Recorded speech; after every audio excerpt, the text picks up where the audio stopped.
কিন্তু আজকে আপনি হয়তো সেহরি খেতেই পারলেন না, তারাবি পড়েছেন, বাড়িতে গিয়েছেন, অ্যালার্ম দিয়ে শুয়েছেন, উঠবেন, কিন্তু ছোট্ট রাত 2 ঘন্টা গরমের ঠেলায় উলট পালট করতে করতে ঘুম ধরল না। লাস্টে গিয়ে হঠাৎ করে এমন সময় ঘুম ধরায় দিলেন যে ঘুম হলো, আপনি উঠে দেখেন ফজর আজান হচ্ছে। এরকম হয় না অনেক সময়? তখন কি করবে? বেক দরজা টরজা লাগিয়ে দিয়ে ভালো করে খা, হ্যাঁ নাকি কি করবেন বলুন? খাবেন? দরজা লাগিয়ে খাবেন?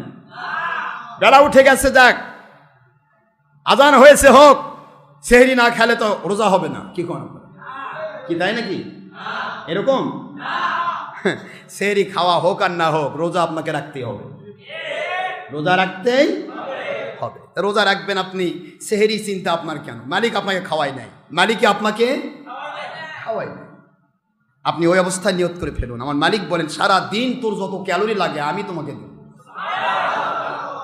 দেখবেন যেদিন না খেয়ে আসেন ওই দিন আপনি আরো বেশি আরামে থাকেন।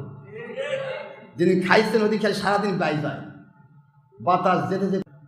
তো মজা হলো আল্লাহ পাকের দয়ায়, দেখুন একই জায়গাতে আমরা সারাদিন খাইলাম না, রাতেও খাওয়া হয় নাই। এরকম মানুষ আছে নাকি? আছে, রাতেও খাওয়া হয় নাই, কিন্তু সেই দিন সেই ব্যক্তি আরামে রোজা রাখলো, কোনো কষ্ট নেই।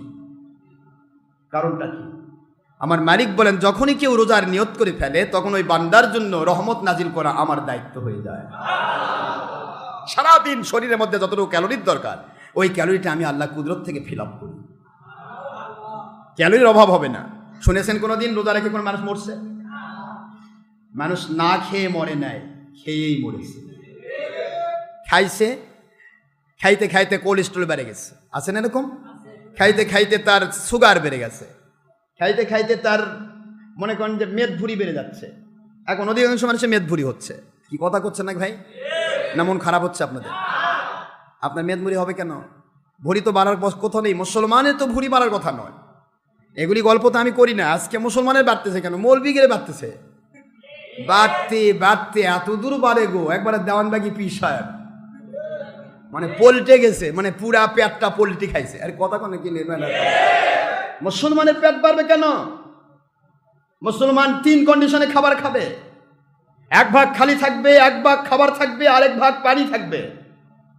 বিশ্বাস করে 3 কন্ডিশন ব্যবহার করুন, আপনার জীবনে মেদ ভুঁড়ি হওয়ার সম্ভাবনা নেই। মোটা হতে পারে, একটা মানুষের মোটা হওয়া দোষ না, কিন্তু পেট বাড়া দোষ আছে। পেট অযথাই বাড়ে না, পেট অযথাই মহিলাদের বাড়তে পারে, কারণ মহিলাদের সিজার হওয়ার পরে তাদের ইয়ার ভিতরে স্টমাকে চর্বিটা জমায়। এই কথা কি বুঝতে পেরেছেন? কোনো মহিলা যদি সিজার হয়ে যায়, সিজারের মহিলাদেরকে পেট বাড়ার সম্ভাবনা থাকে, কারণ এটা মেডিকেল সায়েন্টিস্টরা বলছে যে যখন সিজার হয় তখন তার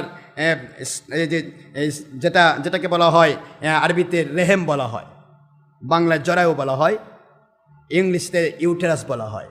এই ইউটেরাস যখন কাটা হয়, এই কাটার পর যখন সেলাই দেওয়া হয় তখন এর সাইড দিয়ে চর্বি জমা শুরু হয়। কি জমা শুরু হয়? কথা বল নাকি? এই চর্বিটাই তার পেট বাড়াই দেয়। এটা সিজারের রোগীদের হতে পারে, মহিলার হতে পারে। আমি আম্মাদের কষ্ট দিব না, আমি আম্মাদের সন্তান, কি বলেন আপনারা? আম্মাদের কষ্ট দেয়, আমার পেট বাড়তে পারে, কিন্তু আপনার তো পেটে বাচ্চা নেই, আপনার পেট বাড়ে কেন? পেট বাড়বে? আমি আপনাদের বলতেছি না, আবার আপনার রাগ করেন।